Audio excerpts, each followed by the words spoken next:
Hey everybody, welcome back to the Heavy Metal Hideaway, and more things to talk about, more questions that I've had.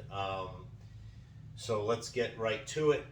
Um, I hear a lot of people say to others, some people have said it to me, and women actually hear this a lot. Hear a lot of women that some people don't feel dress appropriately and they aren't dressing their age. Um, and they'll say, boy, she really should dress her age. She's 50 years old, or she's 45, or she's 55, or she's got grown children. She should dress her age. And this is this is some kind of a misnomer because I've seen people a certain age that neither, in my mind, act their age nor do they dress their age. And I'll just give you a couple examples. In my prior gym, I'd see people walk in 40, 43, 45, 48. Some of them might be watching this video, and they've got old injuries that they've never taken care of. They've got health issues. They're grossly overweight.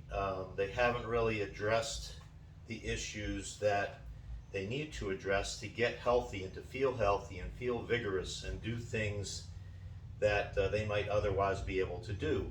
So what they do is more power to them. They're coming into the gym. They're coming, 1 or 2 days a week, and they do their little thing and they leave, which, in my opinion, my humble opinion, isn't enough. But they come into the gym, hobbling or limping, or some with a cane, some with a walker. For goodness sakes. So, what is your age? Is your age some number on a calendar? Is that really what you're gonna just assign to yourself and say, well, you know what, I'm 52. I got to start acting like I'm 52, and 52-year-olds just don't have fun, and they don't jump around. They don't go to boot camp. They don't lift weights. They don't ride a bike.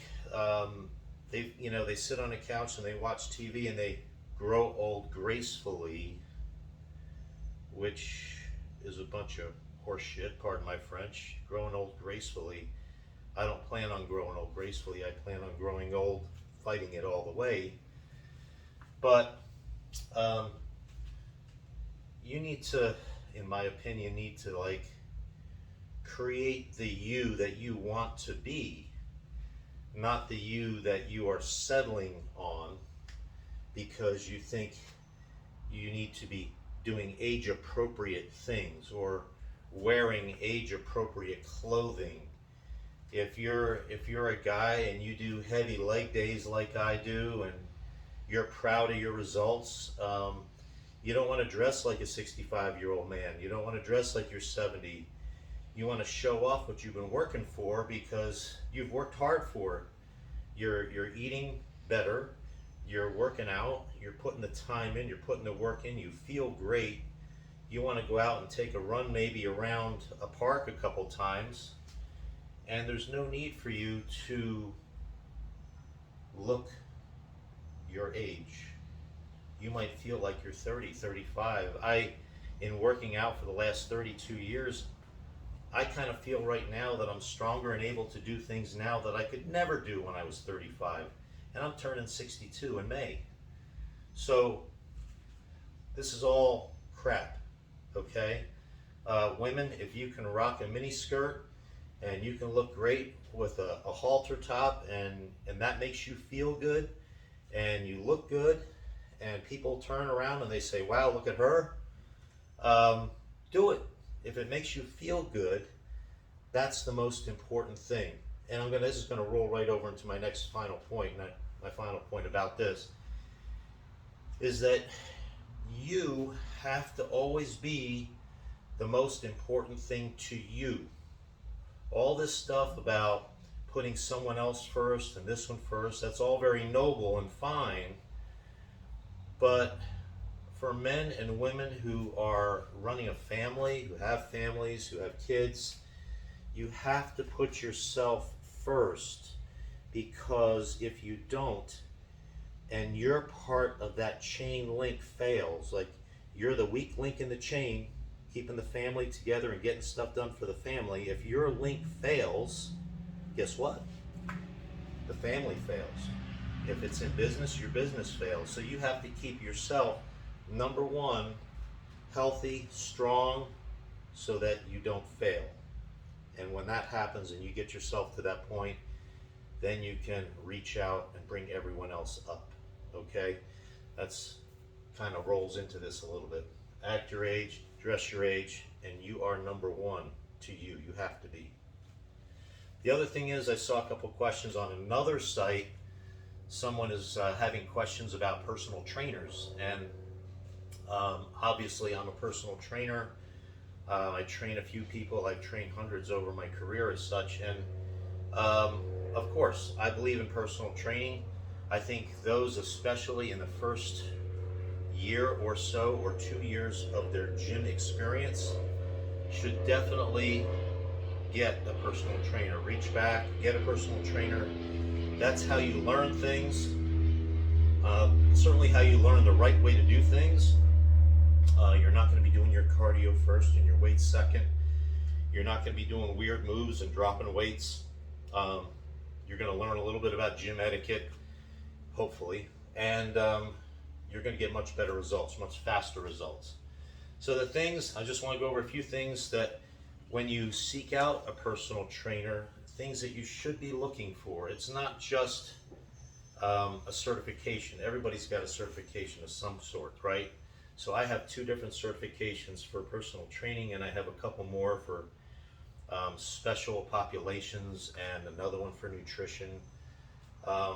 Nutrition is very important. You should always look for a personal trainer with some kind of a background in nutrition. But of course, you just want to ask them, just challenge them. Are you certified? Simple question. Chances are they're going to tell you the truth. Time and experience, okay?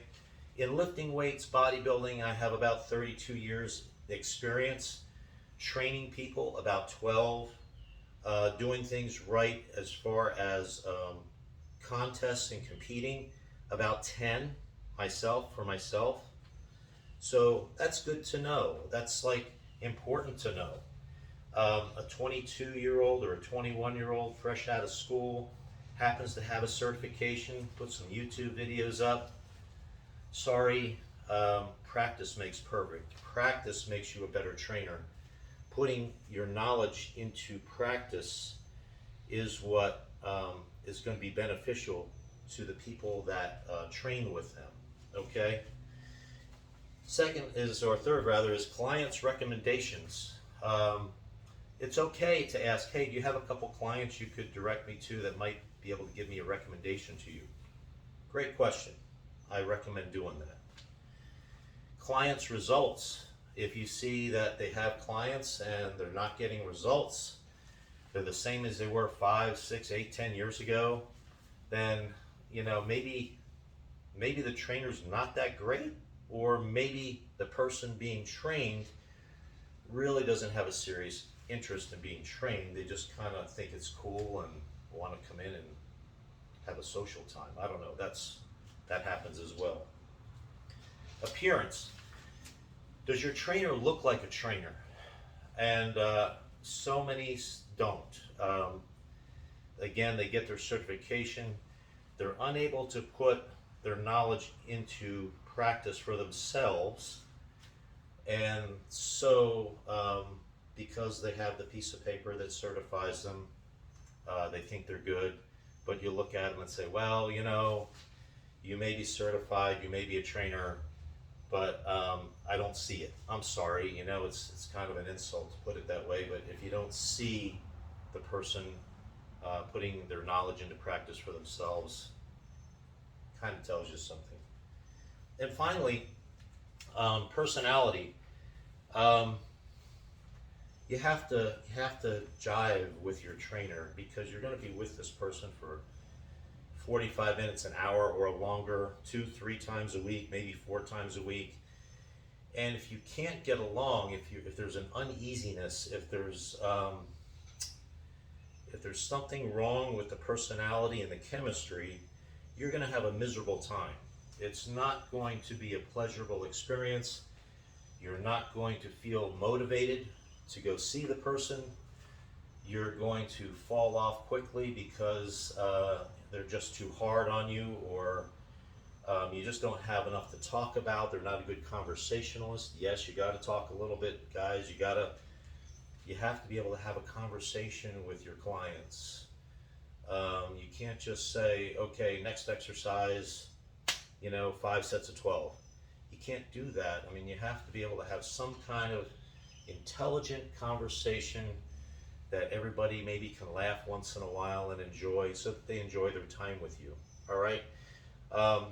And potential clients look for that, because I think deep down every trainer wants to succeed. They want you to succeed.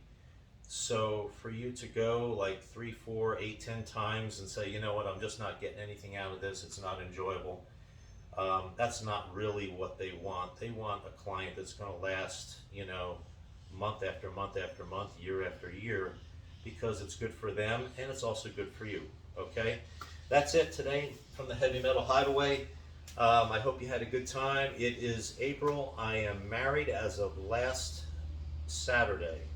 So I'm overjoyed about that. Some great things are happening. Well, I don't want to stick my neck out too soon here, but I'm eyeing a show in October, perhaps my last one. And I'm looking forward to getting down and serious about doing that show. Any questions, please feel free to send them to me, message to me. Please like, subscribe, and share. Okay, share my videos as much as you can. Really important. Thank you very much. Have a great weekend. Bye-bye.